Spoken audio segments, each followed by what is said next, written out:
Next up, join me in welcoming Dr. Christopher Lee Marshall from IDC and Robin Fong from Neo4j to share how we can create business value with graph database technologies. And don't forget to send in your questions via the IDC Arena chat box if you have any questions for our speakers.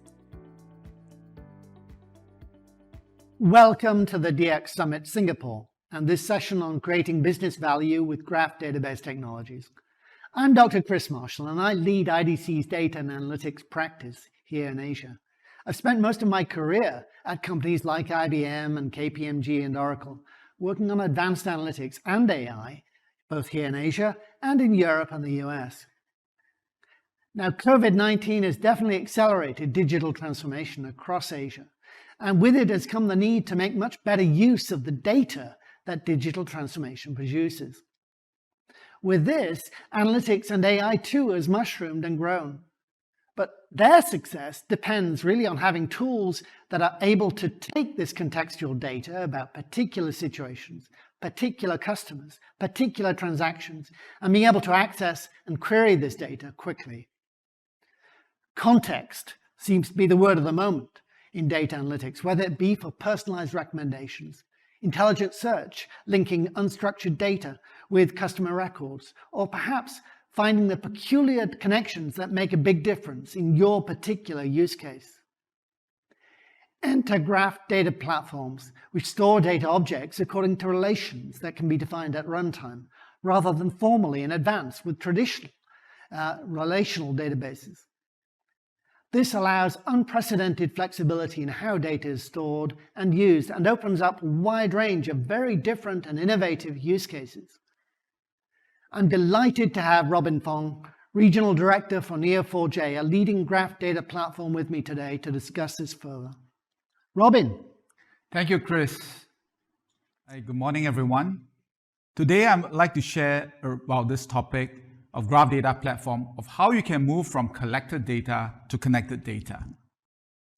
As what Chris has mentioned, context is key in decision making. You cannot make a decision in silos. Everything is linked, everything is related. And context requires you to progress from just collecting data to connecting data. And we all know that data is everywhere. However, data on its own has no context. And that is why you need to bring data together. And using technologies like data warehouse, data lakes, you can collect data in a single repository and use tools like business intelligence to provide some insights and some context. However, that is not enough to solve some of the most pressing problems in the world that we are facing today. For instance, if you want to look at areas like fraud detection, customer 360, or recommendations, you need data to be connected into a graph so that you can run graph queries, graph algorithms, and machine learning to be able to provide that context to solve more challenging problems. And so this is where I would like to introduce to you Neo4j, the graph data platform company. We have been founded since 2007, and we are the creators of the labeled property graph. We have thousands of customers worldwide, and we are situated across the globe from the United States to Europe and to Asia Pacific, with Singapore being our headquarters. We have many enterprises running Neo4j across different industries like financial services, telecommunications, retail, manufacturing, and even governments and startups. And the good news is that you are able to deploy Neo4j in any environment, whether it is on-premise, in the cloud, or database as a service. So that pretty much sums up what a graph data platform is. That's really interesting. Thank you, Robin. But I have to say, graph databases have been around an awful long time. I mean, what's different about this idea of a graph data platform that makes a difference now? Yeah, indeed, Chris. Neo4j has been around since 2007, and we have created the graph category. And what is happening right now is that we are positioning ourselves beyond just a graph database into a graph data platform, which really includes the database, graph data science, or in other words, we call machine learning and AI, graph embeddings, and other upcoming technologies. The reason for this evolution is very simple. Because we are living in a world where data is exploding, whether it's a volume, variety, or veracity of all types of data. And the world is now going beyond just data collection to be able to derive relationships and links between data points to uncover deep insights and knowledge. And this is very difficult to achieve when data is traditionally stored in tables of rows and columns. We are hence moving beyond collecting data into an era of connected data, and to be able to do this with speed, flexibility, and scale. Examples of how graphs are being adopted are in areas like COVID-19 contact tracing, real-time dynamic personalization, supply chain optimization, and many more. The adoption of graph technology has also been growing at an amazing rate, and we are seeing this across all spectrums, from the developer community to data practitioners, startups, and enterprise companies. Now, I know that banks historically have been big users of graph database technologies. And they've really been focusing on the use of graph technologies to identify things like fraudulent transactions or potential fraudsters. What is it about this technology that makes, it particularly compelling for banks doing exactly this sort of use case? This is interesting because the same banks are also spending millions of dollars on specialized fraud systems, which are typically rule-based and generally result in high false positives. A graph data platform does not necessarily replace such fraud systems, but it complements them as it approaches the problem from a different angle. Instead of pre-built rules, it analyzes links in the entities, like the relationship between account holders, products, addresses, phone numbers, and transactions. And from these links, you can see that what looked like a legitimate bank account and transaction may be a potential fraud ring because a group of account holders are sharing the same addresses, phone numbers, even though they are not related to one another. What is therefore not picked up in a rule-based system is now being identified as a potential fraud in a graph data platform. Another interesting point is that the graph data platform is horizontal in nature. Besides fraud detection, it can be used for other use cases like Customer 360, data lineage, cybersecurity, and so on. As a result, many banks and enterprises find a graph data platform very compelling because it can solve many problems across different domains. That's really interesting. So what do you see as the most compelling and most common use cases for graph data platforms right now across all industries? Indeed, the answer is there are many, many different use cases. But let us just zoom in into a few industries. So for instance, for customer-facing type of industries like banks, telecommunications, and e-commerce, use cases like Customer 360, Know Your Customer, fraud detection are very popular.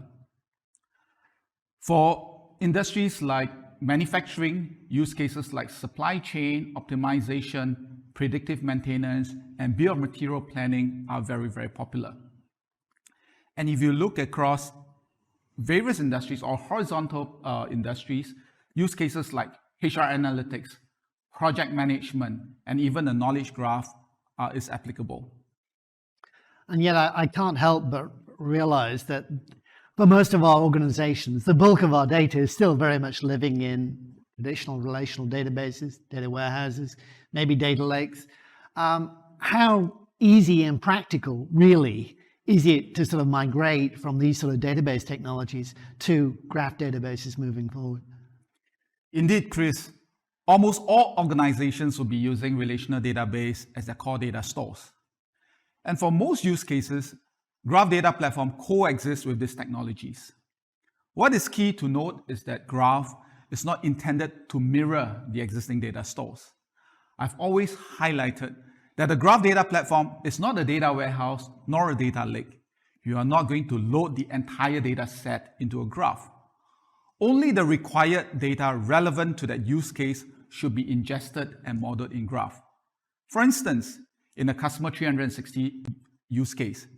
Depending on what constitutes the data model, only relevant fields and columns are going to be ingested and modeled as nodes and relationships. And the process of data migration and data pipelining is relatively straightforward. There are various options to do that. For instance, if you need to stream data in real time, you can consider tools like Kafka to do real-time streaming. Or you can look at typical ETL tools like Talent and more recently Apache Hop. And most graph data platforms like Neo4j also offer some integration tools that can be readily connected to common databases.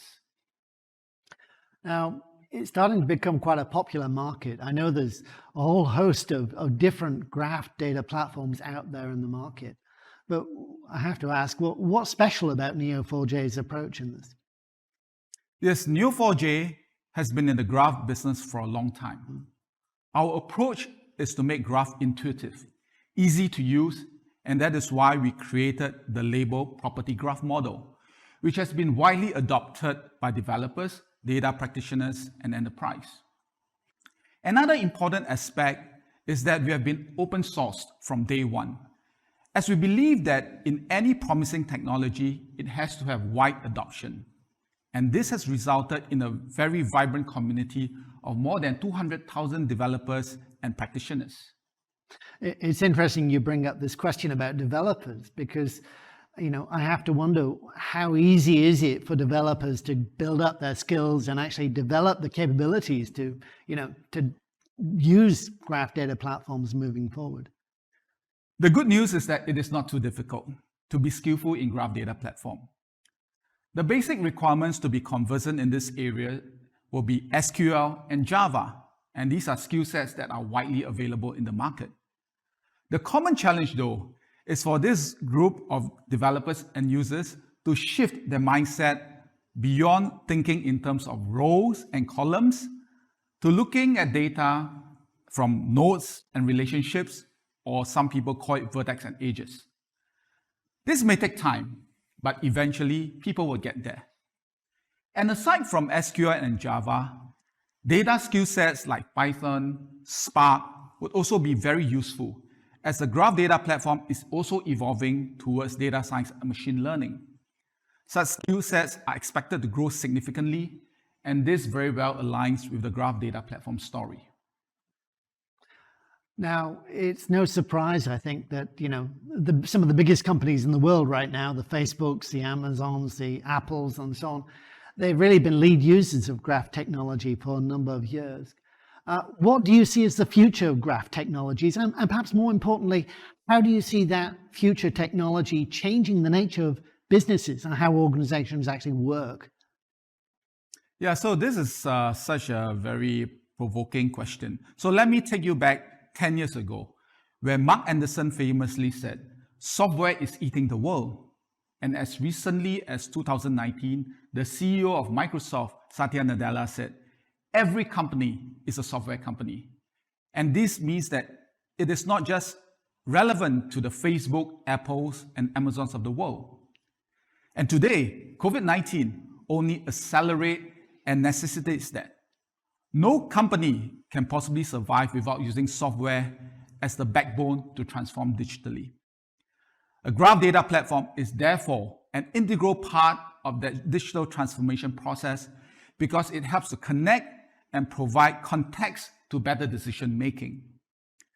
And graph data platform will only get more and more mainstream for any organizations, be it enterprises, startups, or governments. In other words, graphs are everywhere. Thank you so much, Robin. Robin Fong from Neo4j. Thank you very much, Chris.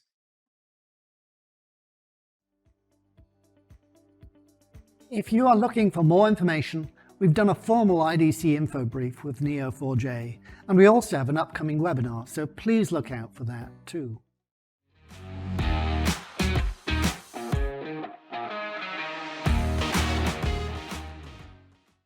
Hello everyone. We will now announce the Singapore winner of IDC's Future Enterprise Awards 2021, the best of future work. As organizations accelerate and expand digital transformation initiatives, traditional work models are no longer sufficiently nimble, adaptive, or scalable.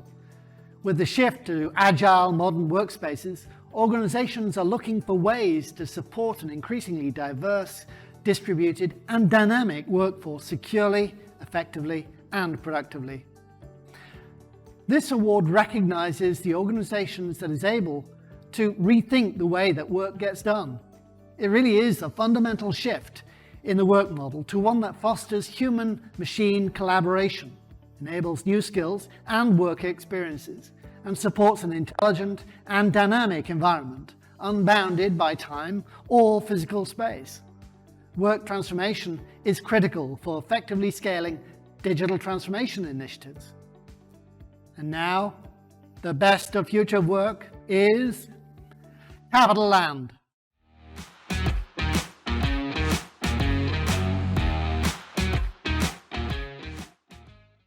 It is an honor to receive the Future of Work Award from IDC. This award is an excellent testament to Capitaland's effort in leveraging digital technology and innovation to ensure our organization and workforce are future-ready and well-prepared to flourish in a digital-first workplace. The award would not be possible without the dedicated work by our PA team, our business partner, users, and stakeholders who have accompanied us throughout this journey. With a successful pilot in early 2019, showcasing the potential of using RPA to achieve our vision, we embarked on a full-scale automation program. Through constant engagement and education with our end users and stakeholders, we were able to inspire and share the possibilities of RPA, instill confidence, and execute our projects. In less than 2 years, this program successfully automated over 80 processes across 15 departments, reducing errors and improving productivity, saving 60,000 man-hours. To ensure our employees are future-ready, we started a citizen developer program that encompasses training and regular coaching sessions to upskill employees with no pyrotechnical knowledge to automate their daily tasks by building their own bots.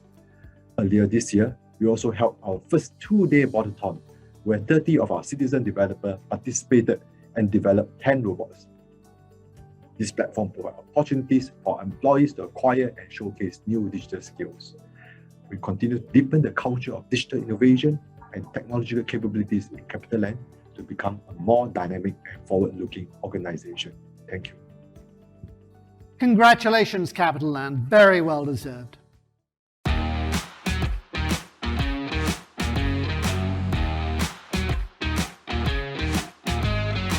And now, it's my pleasure to announce the winner of IDC's Future Enterprise Awards 2021, Singapore, for the future of intelligence. IDC's Future of Intelligence research helps organizations become learning enterprises built on a culture that supports evidence-based decision-making. In the future of intelligence, we believe that organizations will consider enterprise intelligence a core business asset, one that must be explicitly managed, developed, and scaled in order to create more and more business value. This award recognizes organizations that have been able to rethink the way they synthesize information from raw data, how they learn from these insights and leverage them at scale across the entire enterprise. We believe this represents a fundamental shift in the effective use of human knowledge and computer-generated insights, one that fosters greater human-machine collaboration and supports an intelligent and dynamic operating environment unbounded by traditional knowledge domains or data silos. This year, we have 2 winners for this category. The first winner of the Best of Future of Intelligence is Traveloka.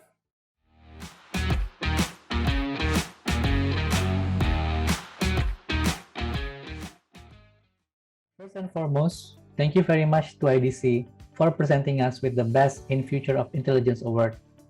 On behalf of the data team of Traveloka, we are very grateful and honored to receive this award. It is a true testament to our resilience and hard work. The travel and lifestyle industry has been heavily impacted by the COVID-19 pandemic, and Traveloka was no exception to this. When the pandemic hit the region and the border across the region started to close, our bookings dropped close to zero, and cancellations began to pile up. Our management team had the foresight and vision to realize the long-term impact of the situation and invest in solutions that will enable us to anticipate and serve millions of our customers better, and supporting millions of our partners to strive and thrive during this difficult time. Along with our partner from Amplitude, we built our product analytic capabilities, onboarded multiple business units, and scaled it up to more than 300 users across Traveloka. In less than a year, this effort has started showing results. For example, the Singapore Discover Vouchers campaign that we ran in partnership with the Singaporean government has played a vital role in reviving the domestic tourism industry in the country. Early during the campaign, we realized some customers had difficulty in redeeming the vouchers, and we were able to understand and solve this swiftly by creating more content to educate them. Where typically generating insight like this will take a week or so, but with our newly built capabilities, we were able to do it just within a few minutes. Our robust collaboration with Amplitude helped to track the performance in real time and provide deep insights into our customer preferences and support us to bring better customer journeys on our platform. Moving forward, as Southeast Asia Lifestyle Super App, we are optimistic that our advanced data analytic capabilities will encourage us to bring forth more data-driven innovative solutions to continue realizing our mission to fulfill the customer lifestyle aspirations. Thank you. Congratulations, Traveloka. And our second winner of the Best of Future of Intelligence is DBS Bank.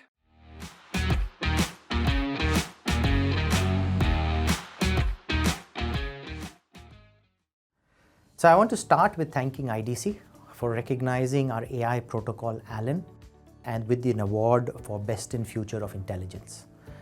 It is a very apt award for ALAN, which is really about providing a knowledge hub across all our AI initiatives and a standardized way of driving AI initiatives. Now, ALAN is a part of how we are driving AI industrialization in DBS. We took our inspiration from some of the big tech firms, which was all about how can we do more with less. And a large part of it was really how do we standardize our processes across the whole AI lifecycle or machine learning lifecycle. All models go through a certain process, but how can we do it faster? So ALAN as a process, a standardized way of doing it, is a key enabler. Some of the outcomes we are seeing from that effort is a significant increase in the number of analytic initiatives, more than 140% increase in the numbers that we are driving across the bank. Also, a significant 50% plus decrease in the time it takes to deploy models end to end. As ALAN matures, as we iterate and improve it, this impact will be even more. So I would like to thank IDC for recognizing ALAN and also thank my team who has really driven ALAN, the conceptualization to the implementation, design, end to end across it. So thank you. Congratulations, DBS Bank. And now, stay tuned for our next episode.